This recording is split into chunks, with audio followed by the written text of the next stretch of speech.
Under the dark blue sky, stars are scattered and clouds drift away. Yi Wanlan cannot control her body because it has been possessed by an outside soul. She hears countless noisy sounds as she is thrown into a lake with her right finger bones twisted off, and wakes up half an hour later. Miss Yi, you're awake. Standing at the head of the bed is Zhou Hutson's secretary, who smiles. Formally, your hand is broken, but Mr. Zhou does not allow you to be treated before admitting your mistake. You need to understand his good intentions. Yi Wanlan looks indifferent as she slowly clenches her left hand. After so long, the outside soul finally leaves, and she regains control of her body. The expression on your face is wrong again. Please remember to exert force on both sides of your mouth and smile. The secretary says again, when you smile, you will look more like Miss Uni, and also win Mr. Zhou's favor. There is one more thing. You need to correct your position. Mr. Zhou doesn't like people who cling persistently and shamelessly. You. Snap. Yi Wanlan resets her own finger bone. The secretary's words come to an abrupt stop. He looks at the girl in disbelief, only to see her grab a coat and throw it over her shoulder, getting up and going downstairs. For a second, the secretary quickly follows him. He sighs, Miss Yi, although you look like Miss Uni, you are never her. There is no privilege for you here. It won't do you any good to make trouble. Haven't you suffer enough? Zhou Hudson can fly from the northern hemisphere to the southern hemisphere just to celebrate Shang Yuni's birthday and give up business negotiations, but Night Wulan doesn't have this qualification.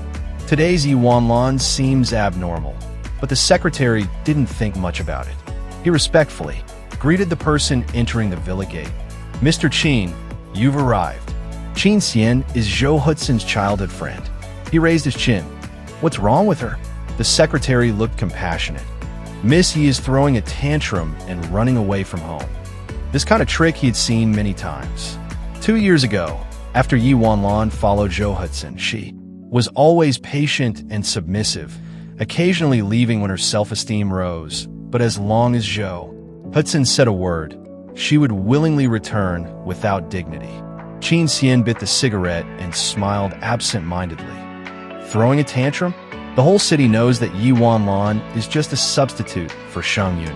Originally, she could continue to accompany Zhou Hudson as a replacement, but a month ago, the main character Shang Yuni returned from abroad after completing her studies.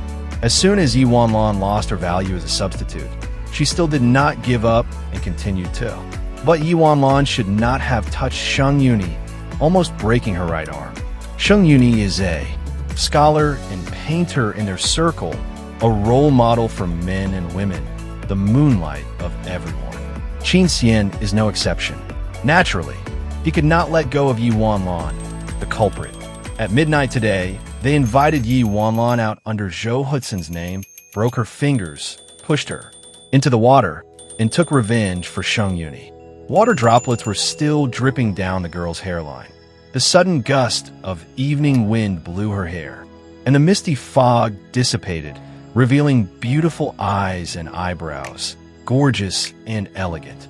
There was a cold and severe chill in the beautiful brows and eyes, like a thorny rose swaying in the cold.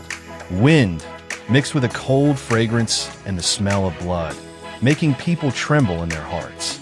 Her gaze swept indifferently, as if the beauty sealed for thousands of years had awakened and shook the world. Silent leaves fall, a moment of silence. Qin Xian paused for a moment, and for a moment he didn't know what words to use to describe such a face. How could he think that a substitute was more beautiful than the real one? Absurd. Qin Xian felt annoyed in his heart. Seeing the girl stop and turn toward him, he raised his eyebrows with an unclear smile. So, have you thought it through and come to apologize? I won't. Crack. The sound of bones breaking is very clear in the quiet night. Yi Wanlan's tone is calm. How did it break? Before Qin Xian reacts, his right hand is also held, and another crack sounds. This one is also broken. The pain of 10 fingers connecting to the heart makes Qin Xian's legs weak. He kneels on the ground, trembling all over, unable to even scream in pain. His face turned pale with disbelief. Yu Wanlan stepped on his ankle, and 2 crisp sounds later she smiled. How did they all break?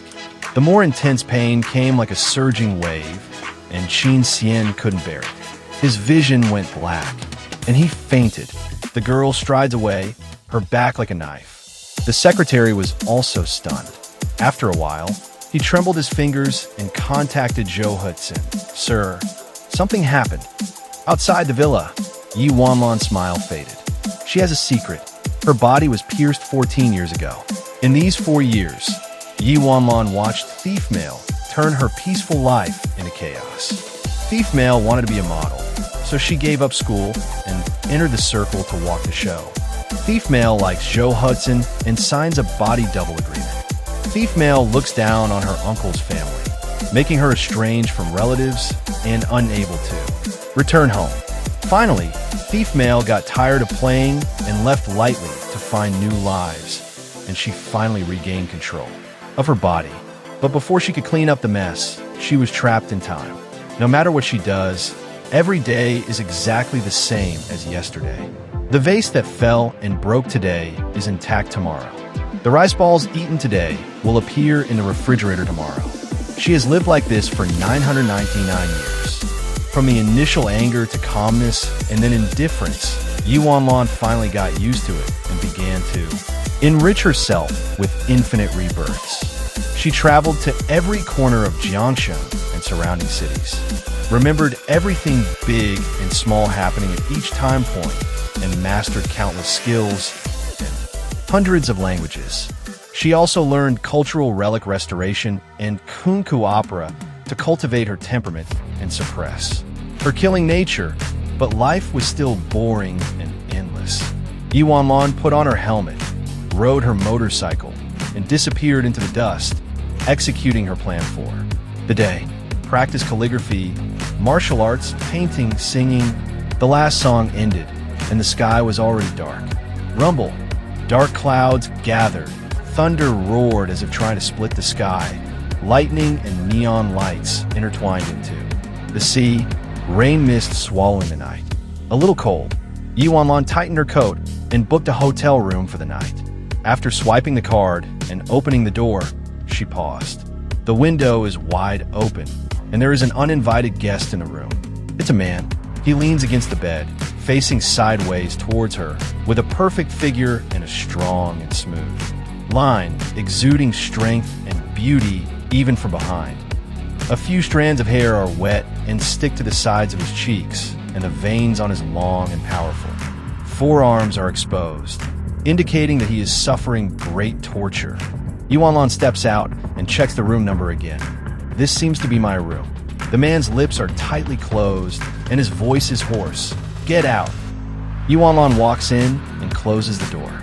An unfamiliar stranger wandering around adds some fun to her dull life, and she cherishes such moments. After all, she has already destroyed Qin Xian more than 300,000 times, and every bone of his has been crushed by her, leaving no freshness. Yi Wanlan approaches slowly, bends down, pinches the man's chin, and lifts his head.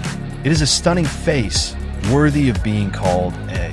Moonlight dyes his eyes silver, his brows furrowed, his eyes hazy, with a sense of fragmentation and dangerous beauty.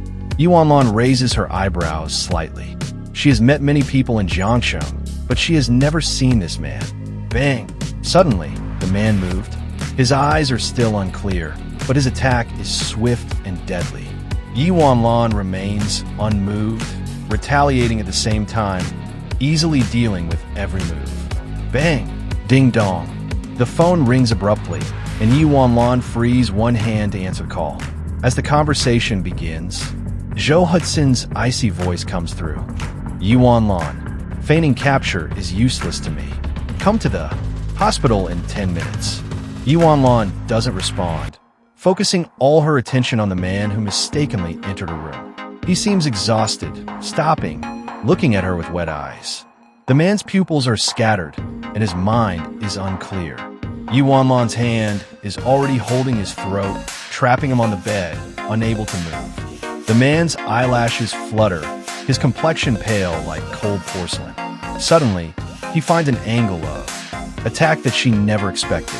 He tilts his head slightly and kisses her lips. To be precise, it's a bite. Lips are cold, but when they touch, it's like a wildfire spreading. Breathing is hot and uneven. Yuanlan's lower lip is bleeding. This blood seems to calm him down.